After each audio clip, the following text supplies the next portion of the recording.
नवनाथ कथासार नवनाथ कथामृत अध्याय 26. सुरोचन गंधर्वाची कथा. त्याचा पुत्र विक्रमाकडे भर्तरीचे आगमन. तो कमट कुंभार मजल दरमजल करीत सहकुटुंब सहपरिवार अवंती नगरीस येऊन पोचला. तेथे एका कुंभाराकडे जागा पाहून बिराडास राहिला. तो सत्यवतीस आपल्या मुलीप्रमाणे पाळी. एके दिवशी सत्यवतीने आपल्या पतीस पाहावयाचे आहे असे त्या कमट कुंभारास सांगितले व तिच्या म्हणण्याप्रमाणे त्याने भेट करून देण्याचे कबूल केले. मग रात्री तो गाढवापाशी गेला व त्यास म्हणाला, गंधर्व महाराज, तुमच्या म्हणण्याप्रमाणे राजाने आपली कन्या तुम्हास अर्पण केली. ती सत्यवती तुमची वाट पाहत आहे व माझ्याही मनात तुम्ही उभयतांनी आता आनंदाने वागावे असे आहे. हे कमटाचे भाषण ऐकून गंधर्व म्हणाला, लग्नाचा मंगल सोहळा अद्याप पावे तो कोणत्याही प्रकाराने झाला नाही, तरी पण असुरी गांधर्व विवाह करून सत्यवतीचा मी स्वीकार करीन. हे ऐकून कमट म्हणाला, महाराज, आपण म्हणता ही गोष्ट खरी आहे, परंतु आपण पशुच्या देहाने वागत आहात. अशा अवस्थेत मनुष्याचा संग होईल कसा? हा माझा संशय फेडून आपल्या स्त्रीचा अंगीकार करावा. ते भाषण ऐकून गंधर्वाने उत्तर दिले की तिला ऋतुकाळ प्राप्त झाला म्हणजे चौथ्या दिवशी मी माझे मूळ स्वरूप प्रकट करून स्त्रीची मनकामना पूर्ण करीन. यास्तव तिचा चौथा दिवस मला कळवावा. हे भाषण ऐकून त्यास परमानंद झाला. त्याने ही गोष्ट सत्यवतीस सांगितली. तेव्हा तिलाही आनंद झाला.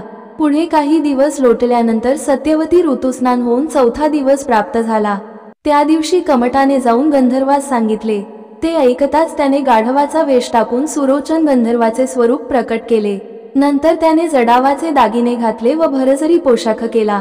त्यामुळे सूर्याप्रमाणे लखलखीत तेज पडू लागले. ते तेजस्वी रूप पाहून कमटाचा आनंद पोटात मावेनासा झाला. स्वर्गीच्या रत्नांचे आज प्रत्यक्ष आपल्या घरी दर्शन झाल्याने आपण धन्य झालो असे त्यास वाटले. सत्यवती दैववान म्हणून हे पुरुषरत्न तिला प्राप्त झाले असे अनेक दृष्टांत योजून तो आनंदाने सुरोचनाच्या पाया पडला व विनंती करू लागला, महाराज, मी अज्ञानी आहे. मी दुष्टाने तुमची योग्यता न जाणता तुम्हास बहुत कष्ट दिले. तुमच्या पाठीवर ओझी घातली, वाहनासारखा उपयोग केला व निर्दयपणाने मारलेही. तरी मजकडून अज्ञानपणे झालेले अपराध पोटात घालून त्याची क्षमा करून मला पदरात घ्यावे असे म्हणून त्याने पायावर मस्तक ठेविले. मग कमटाने सुरोचन गंधर्वास हाती धरून घरात नेले व सत्यवती त्याच्या स्वाधीन करून तिचा प्रतिपाळ करण्यासाठी विनंती केली. मग ती उभयता एकांतात गेली. तिने त्याची षोडशोपचारे पूजा केली. मग गांधर्व विवाह करून उभयता अत्यंत प्रीतीने रममाण झाली. त्याच रात्री सत्यवतीस गर्भसंभव झाला. गंधर्वाने तिला आपणास शाप दिल्याबद्दलचा सविस्तर मजकूर निवेदन केला. शेवटी तो म्हणाला, हे सत्यवती, तुला पुत्र झाला म्हणजे मी स्वर्गी गमन करीन. तुझा तो पुत्र मोठा योग्यतेस चढेल व विक्रम या नावाने सार्वभौम राजा होईल. धैर्य, उदारपणा हेही गुण त्याच्या अंगी पूर्ण असतील व तो शककर्ता होईल. असं पुत्ररत्ना तू प्रसवलीस म्हणजे मी तुझ्या ऋणातून मुक्त झालो असे समज. मी शापमुक्त होऊन तुला टाकून स्वर्गास गेल्यानंतर तू माझविषयी बिलकुल दुःख मनात आणू नकोस. त्या पुत्रापासून तुला अनेक सुखे प्राप्त होतील. असा तिला बोध करून पुन्हा वेश पालटून सुरोचन गंधर्व गाढव होऊन राहिला. सत्यवतीविषयी लोकांच्या मनात संशय येऊन ही मुलगी कोण आहे असे जो तो कमटास विचारी. तेव्हा तो त्यास सांगे की ही माझी मुलगी आहे. बाळंतपणासाठी मी तिला माहेरी आणले आहे. पुढे 9 महिने भरल्यावर उत्तम वेळेवर ती प्रसूत होऊन पुत्ररत्न झाले. 12वे दिवशी बारसे करून मुलास पाळण्यात घालून त्याचे नाव विक्रम असे ठेविले. अस्तमान झाल्यावर सुरोचन गंधर्वाने गाढवाचा वेश पालटून आपले रूप प्रगट केले व घरात जाऊन स्त्रीपासून मुलास मागून घेतले आणि त्याचा मुखचंद्र पाहून तो शापमुक्त झाला. त्याच वेळी त्यास आणाव्यासाठी इंद्राने मातलीस विमान देऊन पाठविले. तो अवंतीस आल्यावर कमटाकडे गेला. त्यावेळेस सुरोचन परम स्नेहाने मुलाचे मुके घेत बसला होता. इतक्यात मातली त्याच्याजवळ गेला. त्यास म्हणाला, गंधर्वनाथ, तुम्हास नेण्यासाठी इंद्राच्या आज्ञेने मी विमान घेऊन आलो आहे. तर आता हा पुत्रमोह सोडून विलंब न लावता विमानारूढ व्हावे. अमरनाथ वाट पाहत बसला आहे. मातलीचे ते भाषण ऐकून सुरोचन गंधर्वाने मुलास सत्यवतीच्या हवाली केले व सांगितले की मी आता जातो, तू येथे मुलासह समाधानाने वास कर. तेव्हा ती म्हणाली, प्राणनाथ, मुलाला टाकून तुम्ही कसे जाता? तुमच्यासाठी मी आईबापास व त्यांच्याकडे मिळणाऱ्या सर्व सुखास सोडून या परदेशात आले. तुमच्या वाचून मला कोण आहे असे म्हणून ती मोठमोठ्याने रडू लागली. तिने त्याच्या गळ्यास मिठी मारली. तेव्हा त्याने तिला सांगितले की तू मुलास मागमे खुशाल आनंदाने राहा. ज्या वेळेस माझे तुला स्मरण होईल त्यावेळेस मी येऊन तुला भेट देईन. असे त्याने तिला वचन देऊन तिचे समाधान केले। मग मुलाला व सत्यवतीला कमटाच्या पदरात घालून त्याची आज्ञा घेऊन गंधर्व विमानारूढ होऊन आपल्या स्थानी गेला। पुढे विक्रम दिवसेंदिवस वाढत चालला। त्याने अल्पवयात चांगली विद्या संपादन केली। पुढे 16 वर्षाचा झाल्यावर त्याने राजाची भेट घेतली व दरबारी मंडळीत विक्रमात चांगला स्नेह झाला। राजाने त्यास गावच्या रखवालीचे काम दिल्यामुळे पहारा करण्यासाठी त्याला गावात फिरावे लागे। त्याप्रमाणे तो कामगिरीवर असता एकदा एके ठिकाणी उतरलेले काही व्यापारी आपली मालमत्ता राखण्यासाठी जागत बसलेले त्यास दिसले। त्यात भर्तरीनाथ होता। त्यास पशूंची भाषा समजत होती। त्याने प्रथम कोल्हे ओरडले तेव्हा चोर येणार आहेत असे व्यापाऱ्यांस सांगितले। त्यावरून त्यांनी सावध राहून चोरांचा मोड केला। दुसऱ्या वेळी कोल्हे भुंकू लागले तेव्हा भर्तरी व्यापाऱ्यांस म्हणाला, उत्तरेकडून दक्षिणेकडे जावयास एक राक्षस मनुष्यावेशाने येत आहे। त्यास मारून त्याच्या रक्ताचा टिळा गावच्या दरवाजास व आपल्या कपाळास जो लावील तो अवंतीमध्ये सार्वभौम राजा होईल। हे भर्तरी बोलावयास व विक्रम त्याच समयी रस्त्याने जावयास एकच गाठ पडली। पूर्वी सांगितल्याप्रमाणे चित्रमा गंधर्व पार्वतीच्या शापाने राक्षस होऊन फिरत होता। त्यास शंकराने उशाप दिला होता की सुरोचन गंधर्व शापबद्ध होऊन पृथ्वीवर फिरेल। त्याच्या वीर्यापासून जो विक्रम नावाचा पुत्र होईल त्याच्या हातून तू मारला जाशील व राक्षसयोनीतून मुक्त होशील, तोच हा राक्षस। राक्षस मारल्यावर तो राजा होईल म्हणून जे भर्तरीने सांगितले ते त्याच विक्रमाविषयी व त्याने ते ऐकलेही होते। तो चित्रमा गंधर्व राक्षस झाला होता तरी पण यावेळी मनुष्यवेश घेऊन तो उत्तरेकडून दक्षिणेस जात होता। इतक्यात विक्रमाने त्यास शस्त्रप्रहार करून जमिनीवर पाडले व त्याच्या रक्ताने वस्त्रे भिजविली आणि आपल्या कपाळी एक टिळा रेखिला। त्याचवेळी राक्षसरूपी गंधर्व शापमुक्त होऊन लागलेच विमान आले। त्यात बसून तो जाऊ लागला। त्यास विक्रमाने विचारले की तू राक्षस असता स्वर्गास जातोस ही गोष्ट नीटशी माझ्या लक्षात येत नाही। मग त्याने त्यास शंकर पार्वतीच्या खेळापासूनचा साध्यंत वृत्तांत निवेदन केला आणि मी चित्रमा गंधर्व आहे असे सांगून तो स्वर्गास गेला। विक्रमाने राक्षसाचे प्रेत चाचपून पाहिले तो त्याच्या मुठीत 4 रत्ने सापडली।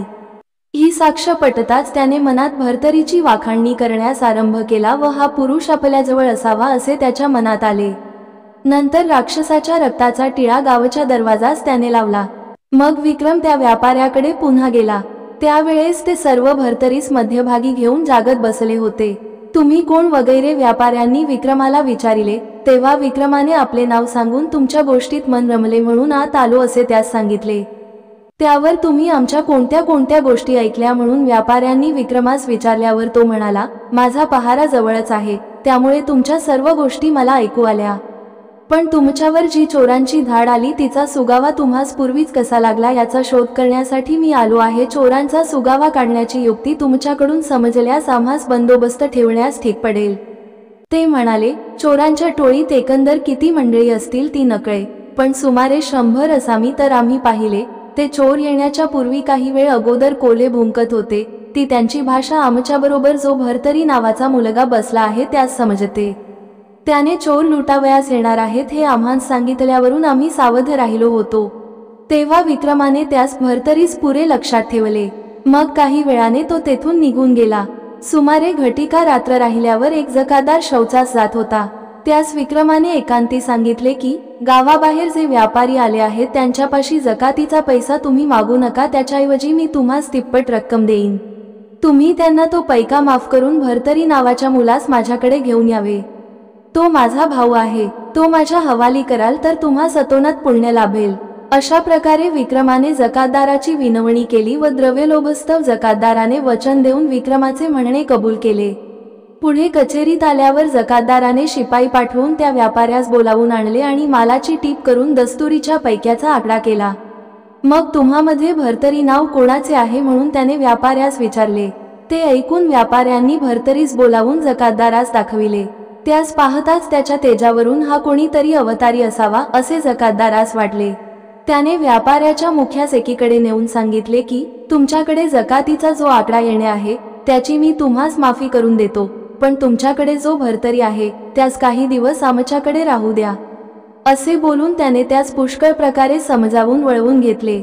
मग व्यापाऱ्यांनी भर्तरीस 2 गोष्टी सांगून त्यास खुश केले व ऐवज वसूल करून त्यातून जकातीची रक्कम घेण्याबद्दल जकातदारास सांगितल्यावर भर्तरीस जकातदाराच्या स्वाधीन केले। तसेच माल विकून कोणाकडे काय येणे राहिले आहे हे जकातदारास माहीत आहे। यास्तव यांच्या मार्फतीने सारा वसूल कर, तुला जी मदत लागेल ती हे करतील, असे भरतरीस बजावून व त्यास जकातदाराकडे ठेवून व्यापारी निघून गेले। मग जकातदाराने विक्रमास बोलावून आणले व त्यास जकातीच्या रकमेचा आकडा दाखवून तो सर्व पैसा भरावयास सांगितले। तेव्हा विक्रमाने आपल्याजवळचे एक रत्न जकातीचा ऐवज पटेपर्यंत त्याच्याजवळ गहाण ठेविले आणि सांगितले की, तूर्त भरतरीस माझ्याकडे नुसता भोजनास पाठवीत जा, पुढे हळूहळू ओळख पटेल। असे विक्रमाचे मत पाहून जकातदाराने भरतरेच्या देखत विक्रमास सांगितले की, आमचा हा गडी आहे, याची भोजनाची सोय तुझकडे कर, तुझी आई स्वयंपाक करील व शिधा मी येथून धाडीत जाईन। याप्रमाणे ठरल्यावर त्यांचे बोलणे विक्रमाने मान्य केले व भरतरीस घेऊन तो आपल्या घरी गेला। घरी ओटीवर 4 घटका उभयतांचे बोलणे झाले। मग विक्रमाने रात्री झालेला हा सर्व प्रकार आईस सांगितला, तेव्हा तिला अति आनंद झाला। मग पुत्राप्रमाणेच भरतरीचे संगोपन करण्यासाठी विक्रमाने आईस सांगितले। भोजन झाल्यावर भरतरी तेथेच राहिला। तो जकातदाराकडे गेला, तेव्हा त्यास सांगितले की, तू विक्रमाच्याच घरी राहा, मला कारण पडेल तेव्हा मी तुला बोलावीन। मग भरतरी विक्रमाकडे राहू लागला। ती दोघे मायलेक भरतरीवर अतिशय ममता करीत व ती तिघे अगदी आनंदाने वागत। श्री नवनाथ कथासार अध्याय 26 समाप्त। ओम चैतन्य गोरक्षनाथाय नमः। ओम श्री नवनाथाय नमः।